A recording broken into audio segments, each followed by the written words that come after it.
Hello students, hope so you are fine and well.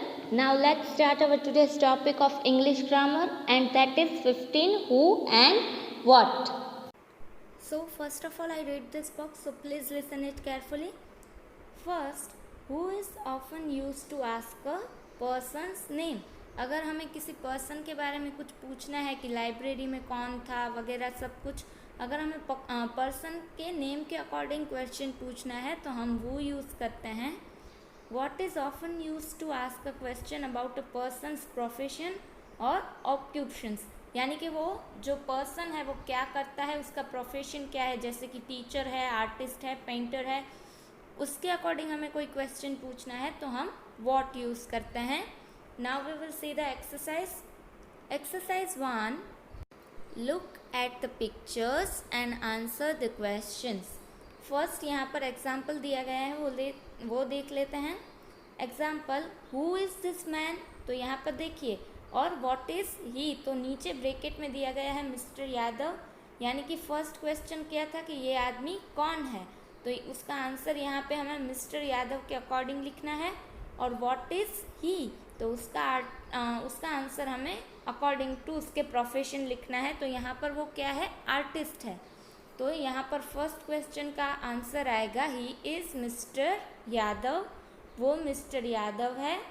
और what is he, तो वो क्या है, तो वो एक आर्टिस्ट है, तो ही इज़ एन आर्टिस्ट. इस तरह हमें सारे जो हमारे एक्सरसाइज के क्वेश्चन हैं वो कंप्लीट करने हैं.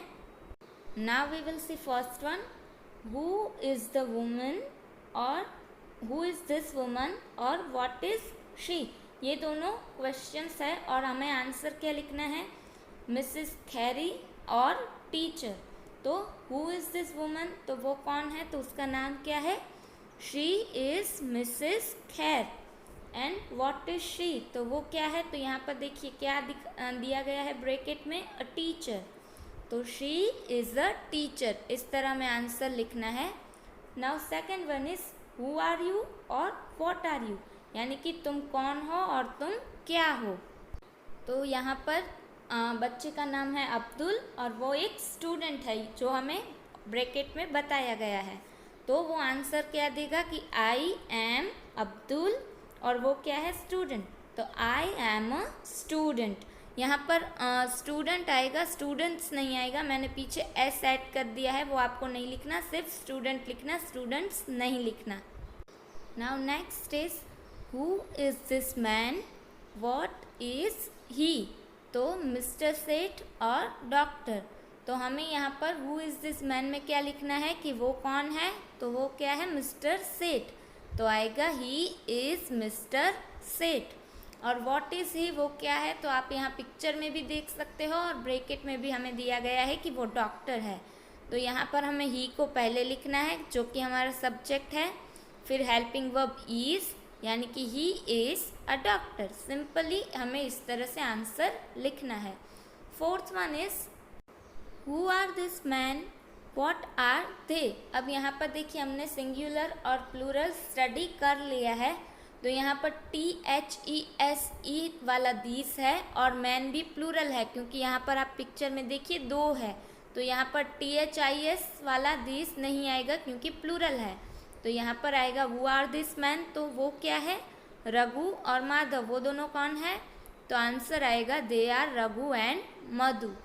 व्हाट आर दे, तो यहाँ पर हमें क्या दिया गया है, फार्मर्स, यानी कि खेडूत, तो दे आर फार्मर्स. इस तरह हमें आंसर लिखना है. व्हाट आर दे में जब भी इंट्रोगेटिव सेंटेंस होता है तो हेल्पिंग वर्ब आगे और सब्जेक्ट पीछे चला जाता है, और जब हम उसका आंसर लिखते हैं तो पहले सब्जेक्ट आता है, फिर हेल्पिंग वर्ब और फिर मेन वर्ब. तो यहाँ पर भी ऐसे ही है, दे आर फार्मर्स आएगा answer. And now we will see the last one, and that is who is this woman और व्हाट इज शी. तो यहाँ पर वो वुमन कौन है, मिस मनी, और व्हाट इज शी, तो यहाँ पर आप देख सकते हैं पिक्चर में भी और ब्रैकेट में भी कि वो क्या है, एक नर्स है. तो हमें किस तरह आंसर लिखना है, शी इज़ मिस मनी और व्हाट इज शी, तो she is a nurse. Now we will see exercise 2. Below are given some answers, frame a question to each of them to get the underline words in the answer only. अब यहाँ पर हमें क्या करना है, जो answer दिए गए हैं उसके अकॉर्डिंग जो अंडरलाइन वर्ड है उसके अकॉर्डिंग हमें क्वेश्चन बनाना है। देखिए हमारे क्वेश्चन किस किस से स्टार्ट हो सकते हैं, तो यहाँ पर ब्रैकेट में पढ़िए व्हाट, वेयर, हाउ, व्हाई और व्हेन। हर क्वेश्चन जो हर क्वेश्चन है वो अलग अलग तरीके से बनेगा, क्योंकि हमें अंडरलाइन वर्ड है उसका क्वेश्चन बनाना है जो कि आंसर में आ पाए। हम फर्स्ट देख लेते हैं तो आपको ज़्यादा आइडिया आएगा। What did Alexander Graham Bell invent. अब उसने क्या इन्वेंट किया था, इस तरह का हमारा क्वेश्चन है। तो इस तरह का क्वेश्चन हमने क्यों बनाया कि the answer is Alexander Graham Bell invented the telephone. अब यहाँ पर द टेलीफोन पे अंडरलाइन है, तो उसने टेलीफोन इन्वेंट किया था। तो अब हमें व्हाट के अकॉर्डिंग क्वेश्चन बनाना होगा, क्योंकि हमें ऐसा क्वेश्चन बनाना है कि जिसका आंसर द टेलीफोन आए। तो टेलीफोन यानी कि क्या, तो उसने क्या इन्वेंट किया था, तो इस तरह आंसर आएगा the Graham Bell invented the telephone. तो हमें what did Alexander Graham Bell invent इस तरह लिखना है। और इन्वेंटेड क्यों नहीं आया, क्योंकि आगे डिड आ गया था, तो V2 नहीं आएगा, V1 ही आएगा। ये हमने सिंपल पास्ट टेंस की एक्सरसाइज में देख लिया था। Now we will see second one. तो उसका आंसर पहले रीड कर लेते हैं। उसका आंसर क्या है, रविंद्रनाथ टैगोर रॉट गीतांजलि। अब गीतांजलि के नीचे अंडरलाइन है, तो रविंद्रनाथ टैगोर ने क्या लिखा था, गीतांजलि।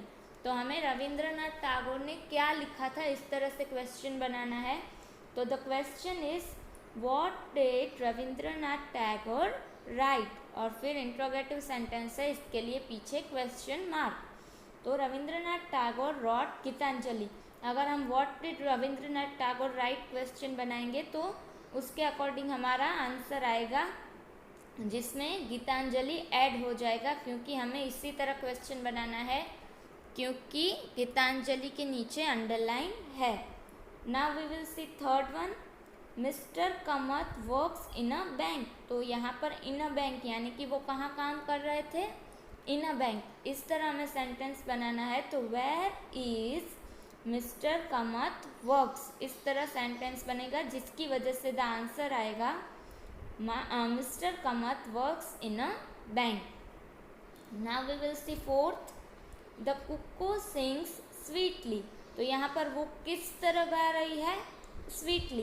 तो अगर हमें किस तरह से सेंटेंस बनाना है, इंट्रोगेटिव सेंटेंस बनाना है, तो हम हाउ यूज़ करते हैं। तो यहाँ पर आएगा हाउ कुक्को सिंग्स। तो उसका आंसर ऐसे आएगा द कुक्को सिंग्स स्वीटली। हमारा जो अंडरलाइन वर्ड है उसका हमें आंसर मिल जाएगा। Now fifth is he begs because he is very poor. Bags यानी कि भीख मांगना। तो वो क्यों भीख मांग रहा था, क्योंकि वो पुअर था। तो यहाँ पर देखिए because he is very poor, तो ये आंसर हमें ला कर देना है, उस तरह हमें क्वेश्चन बनाना है। तो यहाँ पर बिकॉज है इसलिए वाई से क्वेश्चन बनेगा कि वाई ही बेग्स, वो भीख क्यों मांग रहा था। तो हमें अंडरलाइन जो वर्ड्स दिए गए हैं उसका आंसर मिल जाएगा कि he begs because he is very poor. Next is Sameer goes to school by bus. तो समीर किस तरह जाता है, ऐसा हमें सेंटेंस बनाना है, क्योंकि बाय बस दिया गया है अंडरलाइन वर्ड। तो यहाँ पर है how does Sameer go to school. इस तरह सेंटेंस बनेगा, जिसका मीनिंग हो जाएगा कि समीर किस तरह स्कूल जाता है, तो वो बस में जाता है। तो हमें जो अंडरलाइन वर्ड दिया गया है उसके अकॉर्डिंग क्वेश्चन भी मिल जाएगा और क्वेश्चन के अकॉर्डिंग आंसर भी। Now we will see seventh. My grand mother gets up early in the morning. तो उसकी ग्रैंड मदर कब उठ रहे हैं, अर्ली इन द मॉर्निंग यानी कि सुबह को जल्दी उठ जाते हैं। तो यहाँ पर हमें अर्ली इन द मॉर्निंग हमारा अंडरलाइन वर्ड है उसके अकॉर्डिंग क्वेश्चन बनाना है। तो when does grand mother get up, यानी कि ग्रैंड मदर कब उठती है। तो फिर जो हमारा अंडरलाइन वर्ड है उसके ही अकॉर्डिंग आंसर आएगा कि my grand mother gets up early in the morning. And now last one is he is an engineer, तो वो क्या है, ये हमने ऊपर की फर्स्ट एक्सरसाइज में ही देख लिया कि ही इज़ एन इंजीनियर अगर आंसर है तो उसका क्वेश्चन क्या होगा, व्हाट इज़ ही, तो the answer is he is an engineer. आज हमने जो भी 2 एक्सरसाइज की है आपको ग्रामर की बुक में नोट कर लेनी है। नेक्स्ट वीडियो में मिलेंगे, तब नया टॉपिक देखेंगे। Till then stay happy and stay healthy at home. Good bye.